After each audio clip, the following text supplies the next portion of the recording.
Find 4 AMs, ठीक है। तो देखिए आपने क्या करना है, लेट A1 A2 A3 और A4 बी 4 AMs बिटवीन, किसके बिटवीन है बेटा, √2 एंड 12 ओवर रेडिकल 2, ठीक है बेटा। सो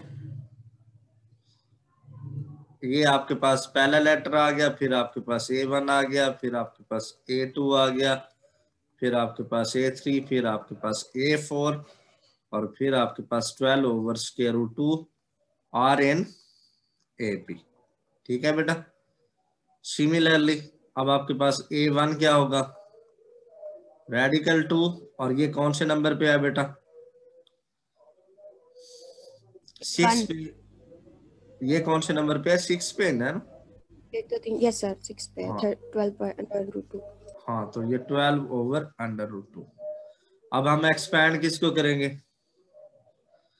A6 को करेंगे एक्सपैंड, पुराने क्वेश्चन की तरह A1 + 5D is 5D। Equal 12 over √2।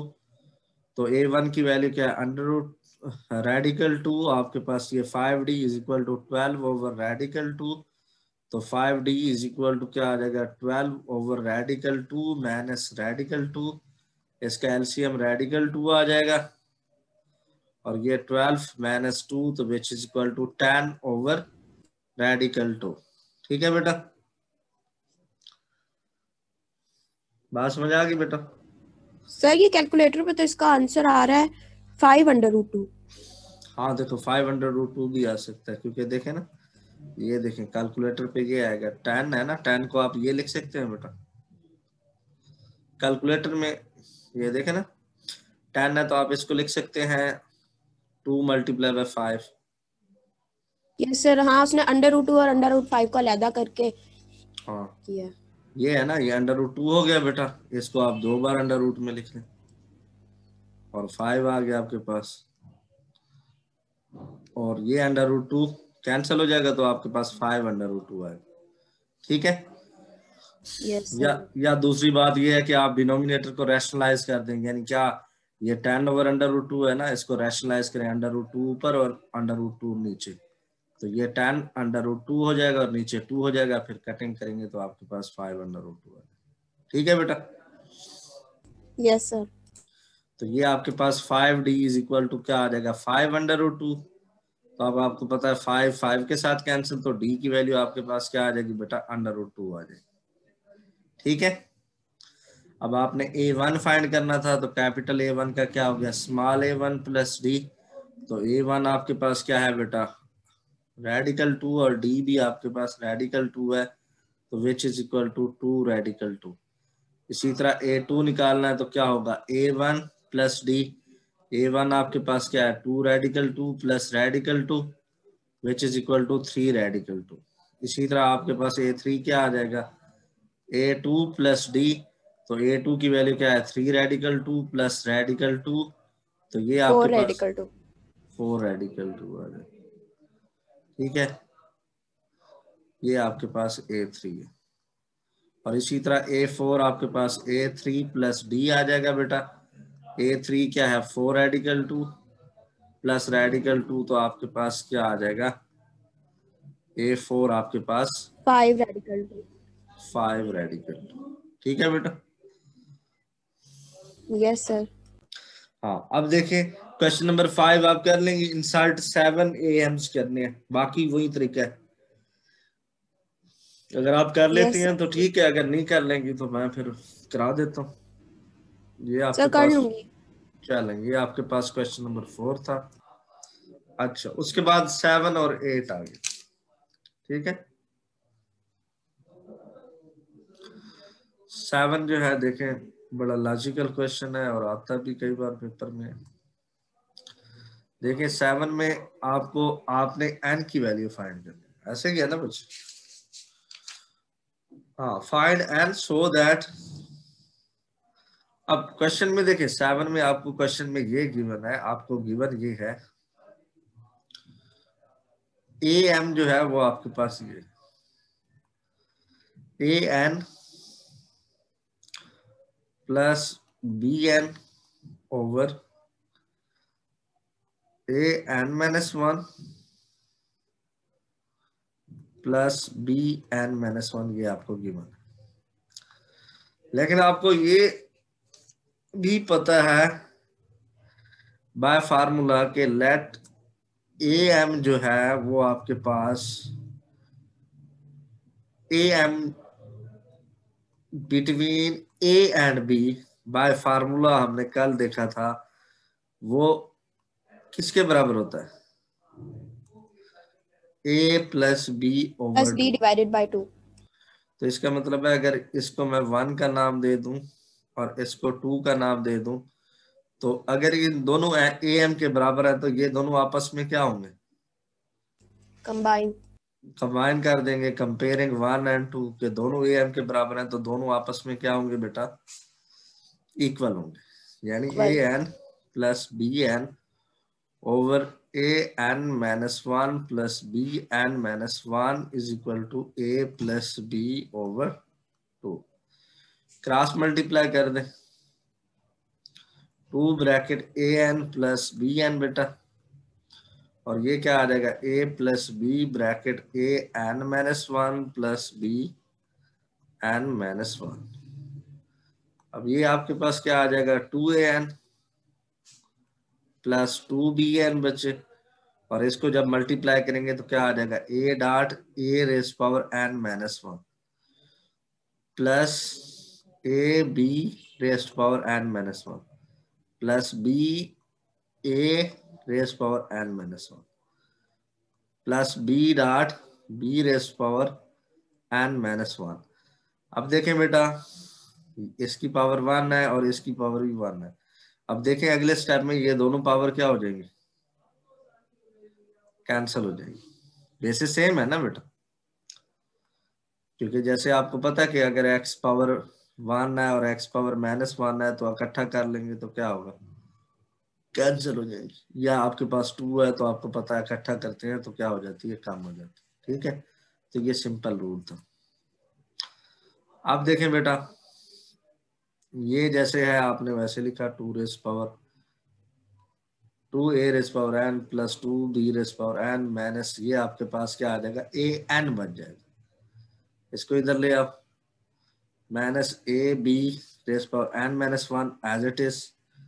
ये आपका क्या आ जाएगा? b a raise power n minus 1 as it is बच्चे। ठीक है, और minus b raise power n as it is equal to 0।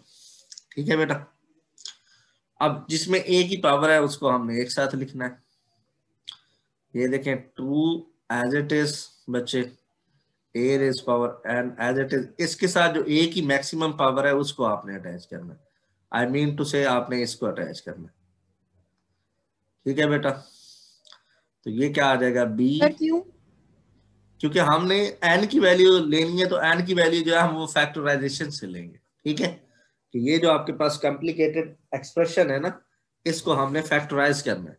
और दूसरा ये बात, लाइक टर्म्स भी हमने वो सब्ट्रैक्ट करनी है ना, ये लाइक टर्म्स भी थी।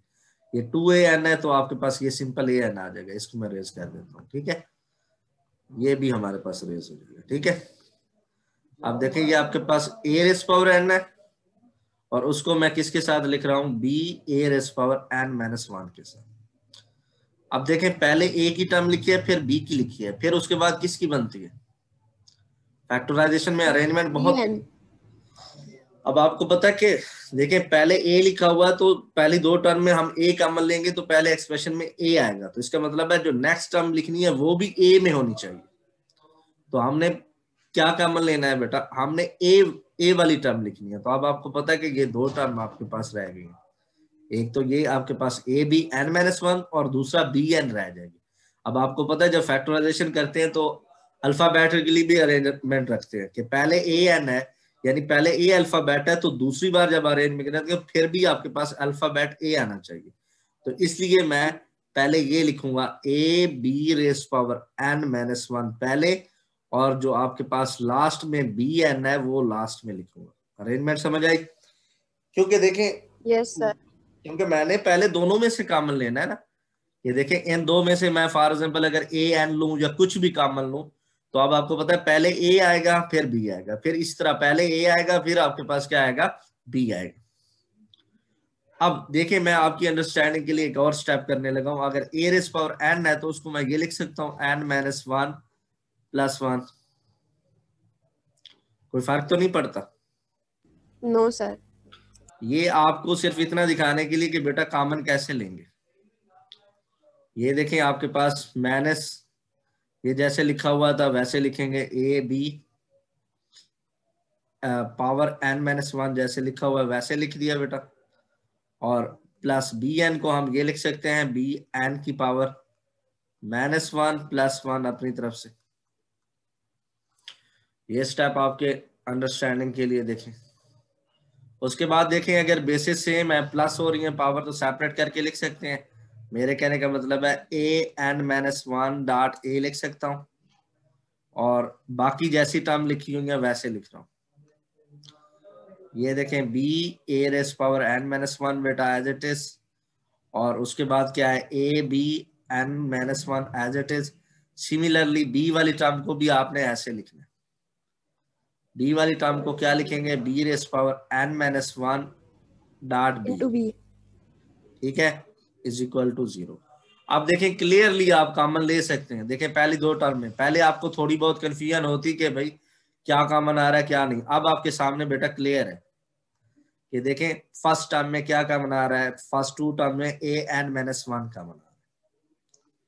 ठीक है बेटा, तो आपके पास ये क्या हो जाएगा, ए माइनस बी आ जाएगा। अब लास्ट टू टर्म में आपके पास क्या कॉमन आ रहा है, B raise power N minus one, ये कॉमन आ रहा है। ब्रैकेट लेंगे तो आपके पास क्या बच जाएगा, ए और plus minus minus is equal to zero. और फैक्टराइजेशन में दोनों कॉमन फैक्टर हैं वो लेंगे। अब आपको पता है ए माइनस बी भी कॉमन ले लेंगे, और A raise power N minus one minus B raise power N minus one equal zero. ठीक है बच्चे, इट मीन्स आपके पास जो है ए माइनस बी जो है या ये जीरो के बराबर होना चाहिए, और A raise power N minus one B raise power N minus one ये इक्वल टू जीरो होना चाहिए। अब मुझे ये बताएं, आपके according to question A minus B zero के बराबर हो सकता है?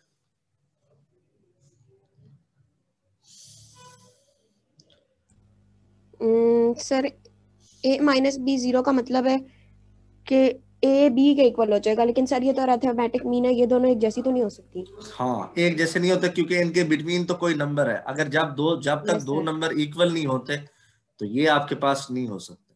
तो हम लिखेंगे A does not equal to B, क्योंकि इनके बिटवीन में अरिथमेटिक मीन है ना। इस तरह ए एम की मैं बात करूं तो वो ये ए और बी के बिटवीन है।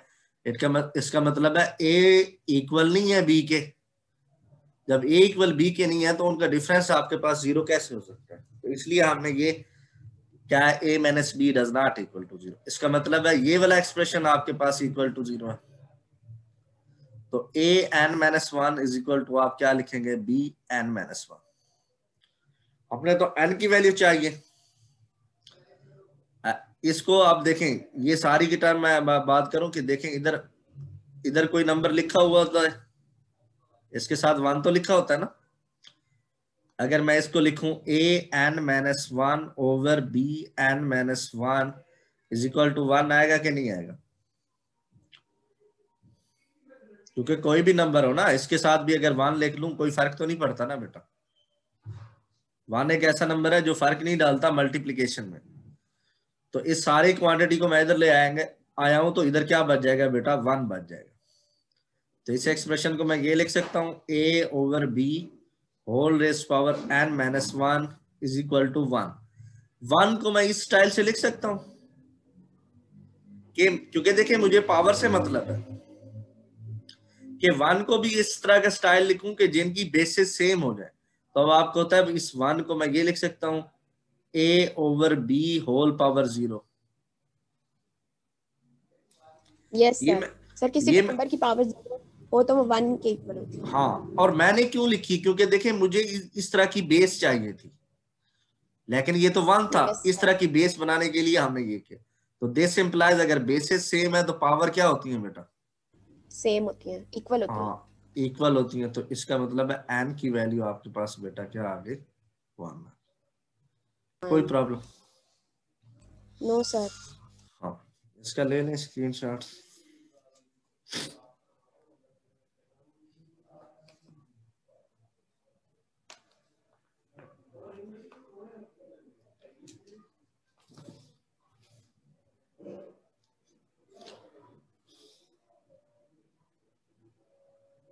सर ले लिया।